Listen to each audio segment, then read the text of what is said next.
नमस्कार साथियों, आज हमारे साथ उपस्थित हैं मध्य प्रदेश के गुना के श्री आर.डी. गुप्ता जी। इन्होंने 1968 में अपना हैम रेडियो का लाइसेंस लिया था। आज 56 लंबे वर्षों का समय हो गया है और ये भारत के सबसे अनुभवी हैम रेडियो ऑपरेटर्स में से एक हैं। सर, आपने अपने कीमती समय से कुछ समय हमारे लिए निकाला, मैं आपका बहुत बहुत धन्यवाद करता हूं। स्वागत है सर आपका। मैं आर.डी. गुप्ता, मेरा हैम रेडियो कॉल साइन है VU200। इसको इस तरह भी परिभाषित कर सकते हैं, विक्टर यूनिफॉर्म 2 ऑस्कर। ये भारत सरकार द्वारा प्रदत्त किया जाता है। इसमें with the same type of licence we can talk anywhere in the world, कहीं भी दुनिया में बात कर सकते हैं। और इसमें जो स्टेशन है वो अपने स्वयं से लगाना होता है। भारत सरकार इसके लिए काफ़ी प्रोत्साहन करती है जी। ऐसी कौन सी बात है कि 56 वर्ष हो गए हैं, किंतु हैम रेडियो में ऐसा क्या है कि आप हर दिन प्रतिदिन एक नए दिन फिर से इसकी ओर आकर्षित होते हैं? देखिए, ऐसा है कि जो करता है उसी को उसका अनुभव होता है। मैं 56 साल से जुड़ा हुआ हूँ, तो मैं बहुत कुछ इस समय सीखने को मिला है मुझे। और ये हॉबी काफ़ी अच्छी इंटरनेशनल हॉबी है। क्योंकि आपके पास इतना अनुभव है, आप वो सही व्यक्ति हैं जिनसे हम पूछ सकें कि इस लंबे समय में कितना बदला है, हैम रेडियो में क्या बदलाव आया है आपके आगे? देखिए, शुरू में जब मेरे को लाइसेंस मिला था उस समय रेडियो और टेप रिकॉर्डर के अलावा दूसरा कोई और माध्यम नहीं था। उस समय रेडियो भी जो है वो वॉल टाइप बनते थे। धीरे धीरे समय बदला, ट्रांजिस्टर्स आए, फिर IC आए। अब आजकल डिजिटल युग है, तो हैम रेडियो में भी अब काफ़ी डिजिटल विधाएँ आई हैं, जैसे FT8 है, D-Star है, और भी कई ऐसे डिजिटल मोड हैं जिसमें कंप्यूटर के माध्यम से बड़ा अच्छा कम्युनिकेशन हो जाता है। वैसे हम लोग जो है वो सिंगल साइड बैंड पर करते हैं। पुराने ज़माने में हम लोग एम्पलीट्यूड मॉड्यूलेशन पर करते थे, जैसा कि रेडियो स्टेशन से ब्रॉडकास्ट होता है। जी सर, धन्यवाद।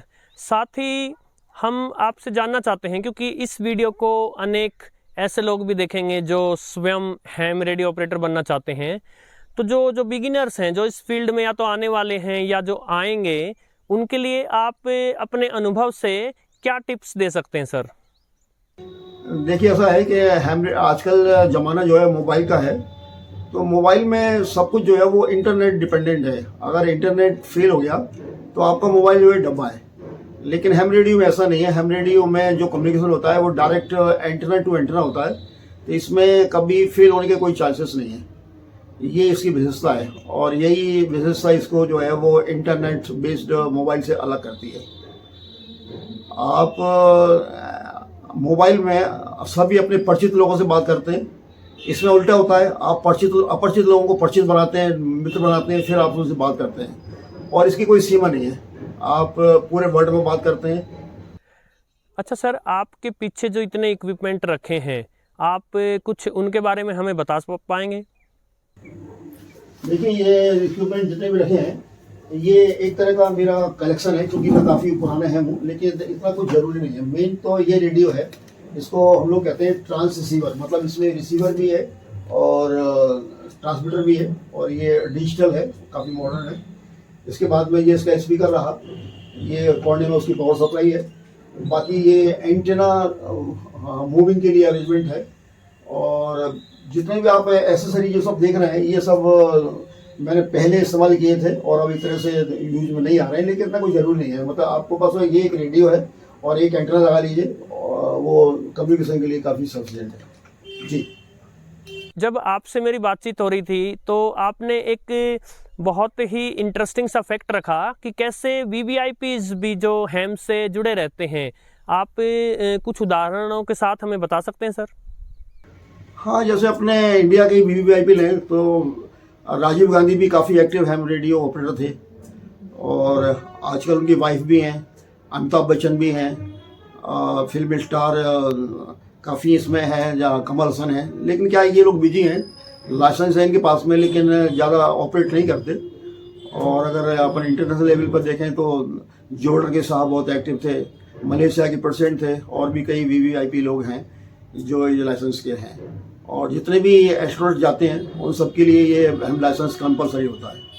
इसकी अपनी विशेषताएँ हैं और एक्चुअली ये हॉबी जो है वो वेस्टर्न कंट्रीज में ज़्यादा पॉपुलर है। जैसे उदाहरण के लिए जापान में 12,96,000 लाइसेंस होल्डर हैं। अमेरिका में 6,80,000 हेम ऑपरेटर्स हैं और छोटा सा देश थाईलैंड, वहाँ 14 लाख हैं। और जबकि इंडिया में इसकी संख्या जो है वो 10,800 के लगभग है और उसमें से भी काफ़ी लोग जो हैं वो एक्टिव नहीं हैं। तो सर, अपने इस 56 वर्षों के लंबे अनुभव से आप कुछ खास अनुभव हमारे साथ साझा करने चाहेंगे सर? हाँ, इससे मेरे को काफ़ी कुछ सीखने को मिला है। ये प्योरली टेक्निकल हॉबी है, तो इससे सबसे बड़ी बात तो ये है कि इससे मुझे अब बाइक से बोलना आ गया। मैं किसी भी देश के किसी भी व्यक्ति से फ्रीक्वेंटली बात कर सकता हूँ और इसमें इंटरनेशनली इंग्लिश लैंग्वेज इस्तेमाल होती है। हालांकि इंडिया में सभी लोग जो हैं वो मिक्स लैंग्वेज इस्तेमाल करते हैं। हिंदी वाले हिंदी में ही बात करते हैं, अधिकांश लोग अंग्रेजी बात करते हैं। तो और सीखने को ये मिला है, जैसे मैं अपने खुद के एंटीना बनाता हूँ, मैंने खुद के रेडियो बनाए हैं, ट्रांसमीटर बनाए हैं और जो मेरा व्यवसाय है वो भी इलेक्ट्रॉनिक्स है, तो उसमें भी मैंने अपने ज्ञान का काफ़ी फ़ायदा उठाया है मैंने। जी, बहुत अच्छा लगा सर कि इस हॉबी में आने के पश्चात आदमी कितना कितना सीखता है। अच्छा सर, आपने एक बड़ा इंटरेस्टिंग सा एक्सपीरियंस मेरे साथ साझा किया था कि एक ही जगह से आने वाला सिग्नल सुबह किसी और दिशा से और शाम को किसी और दिशा से आ रहा है, यानी प्रकृति की माया निराली है। आप थोड़ा सा डिटेल में हमारे दर्शकों को बता सकते हैं सर वो एक्सपीरियंस? ये एक तरह का रोमांचिक का अनुभव होता है। ऐसा है कि हम लोगों की ज़्यादा प्रयास होता है कि अधिक से अधिक दूरी से बात करें। तो इंडिया से अधिक दूरी जो है वो अमेरिका या कनाडा ही है।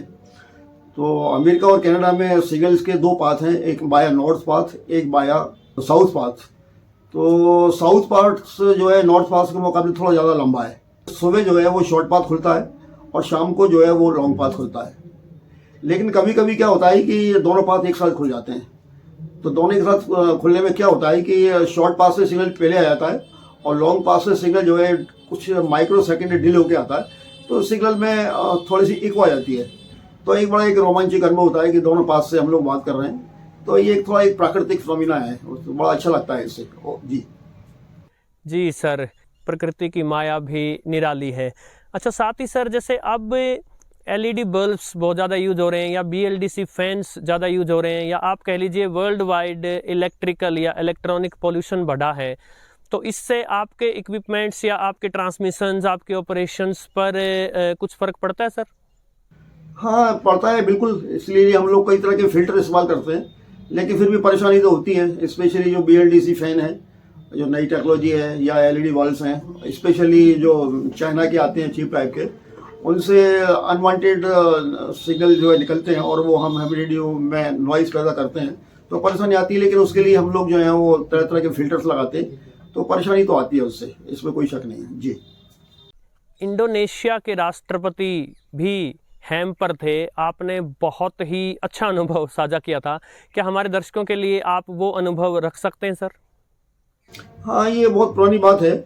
हम लोग जो है वो खाली फ्रीक्वेंसी देखकर एक सीक्यू कॉल देते हैं। सीक्यू मीन्स सीक्यू, मतलब जो सीक्यू कॉल सुने एनीबॉडी कैन रिप्लाई। तो मलयासी की प्रेसिडेंट जो है वो सीक्यू कॉल दे रहे थे मुझे। शायद उनका कॉल साइन था 9M2CA।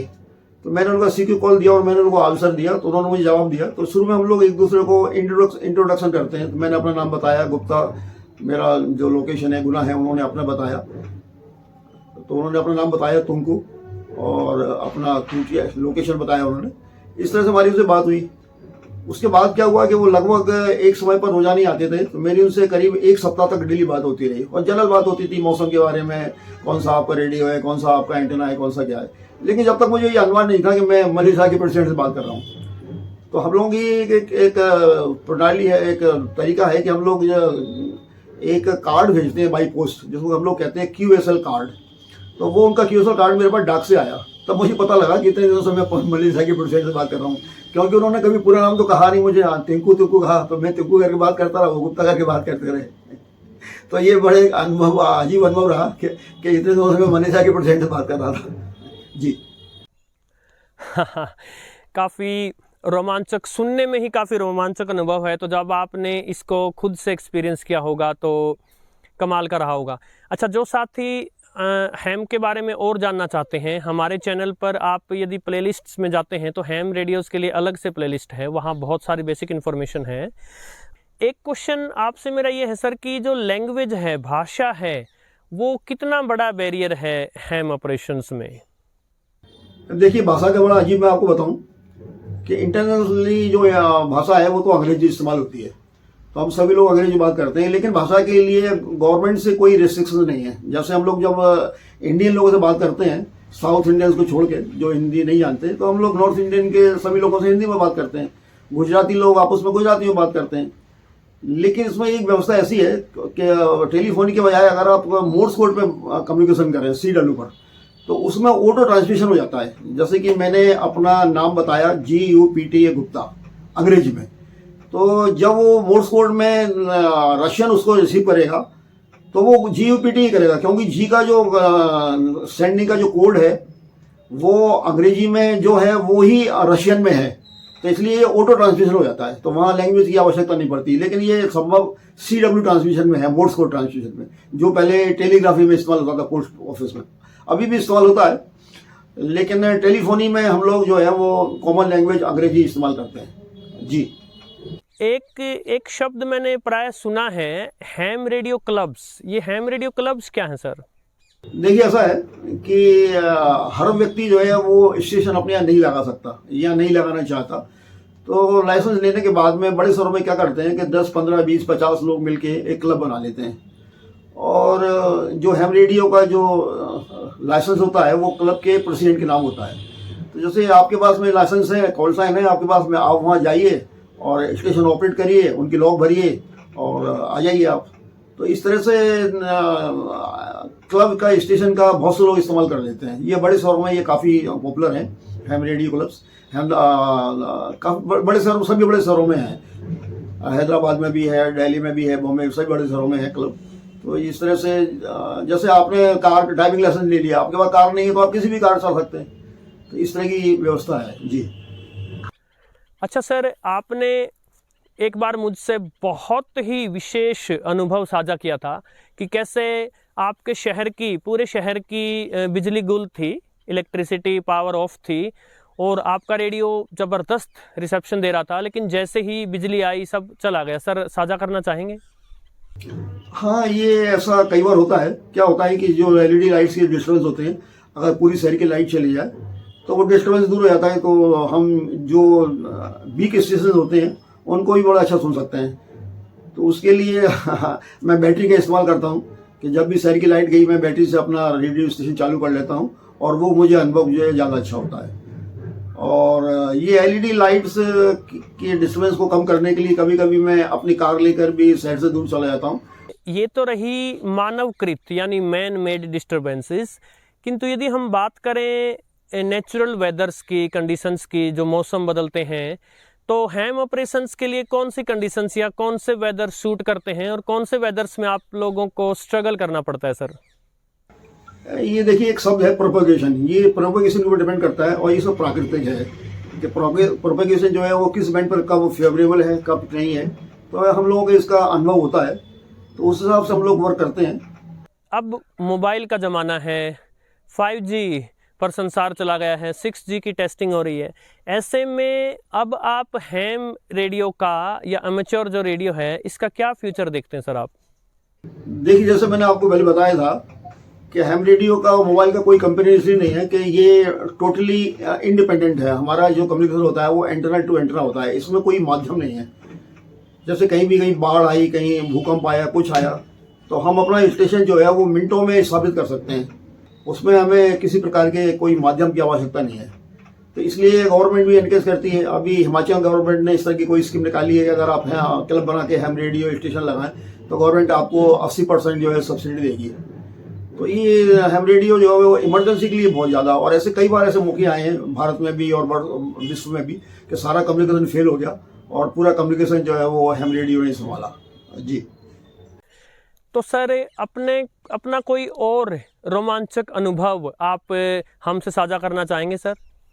हाँ, एक बहुत पुरानी बात मुझे याद आ रही है कि सिक्किम के महाराज थे नामग्याल, उनकी अमेरिकन पत्नी थी और उनके पास में ham radio, Indian ham radio licence ले लिया था उन्होंने। तो साथ में उनके पति ने भी ले लिया था। तो जब भारत सरकार ने उनका स्टेट को विलय करना चाहा, तो उन्होंने हैम रेडियो के उस समय इंटरनेट तो था नहीं, दूसरा कोई साधन था नहीं, तो उन्होंने हैम रेडियो के माध्यम से ही अमेरिकन सरकार से मिलिट्री हेल्प चाही। मैंने और मेरे कई साथियों ने मॉनिटर किया और भारत सरकार को रिपोर्ट भेजी। तो भारत सरकार ने तुरंत एक्शन लेके उनके सारे इक्विपमेंट जो है जब्त कर लिए। जी सर, बहुत बहुत धन्यवाद, क्योंकि ऐसे अनुभव तो कभी कभी ही सुनने को मिलते हैं। इनफैक्ट आपके एक्सपीरियंस से, आपके 56 वर्षों के हैम ऑपरेशंस के एक्सपीरियंस से जो मुझे और इस चैनल के देखने वालों को जानने को मिल रहा है, बहुत अच्छा लग रहा है सर। अच्छा सर, एक व्यक्ति आए थे इस चैनल पर और वो नेत्रविहीन थे, और वो पूछ रहे थे कि क्या एक नेत्रविहीन व्यक्ति या किसी दूसरी प्रकार से अपंग व्यक्ति हों तो क्या वो भी हैम रेडियो लाइसेंस ले सकते हैं सर? हाँ, इंडिया में ऐसा एक एग्जाम्पल है। मिस्टर चक्रवर्ती थे, एक काफ़ी साल पहले हम लोगों ने अच्छा कह के बुलाते थे। वो टोटली ब्लाइंड थे और उनको लाइसेंस मिला था और उन्होंने काफ़ी दिन तक हैम रेडियो बहुत अच्छी तरह ऑपरेट किया। तो हैम रेडियो का लाइसेंस ब्लाइंड लोगों को भी मिल सकता है, कोई दिक्कत नहीं। तो सर, चलते चलते अंत में मेरा आपसे प्रश्न होगा कि अनेक व्यक्ति ये जानना चाहते हैं कि हैम रेडियो लाइसेंस कैसे लें, कहाँ अप्लाई करें, तैयारी कैसे करें, कितना कठिन है, कितना आसान है। आप यदि बता पाएंगे तो बहुत बहुत धन्यवाद होगा सर। हैम रेडियो का लाइसेंस लेना बहुत आसान है। सरल संचार पोर्टल है, वो सरल संचार पोर्टल के माध्यम से आप हैम रेडियो लाइसेंस के लिए अप्लाई कर सकते हैं। इसके लिए एक छोटी सी परीक्षा होती है 2 पार्ट की। पार्ट ए में एलिमेंट्री थ्योरी ऑफ इलेक्ट्रॉनिक्स और पार्ट 2 में rules and regulations of amateur radio. ये सारी मटेरियल जो है नेट में मिल जाता है। और 2 तरह के लाइसेंस होते हैं, एक जनरल ग्रेड और एक रिस्ट्रिक्टेड ग्रेड।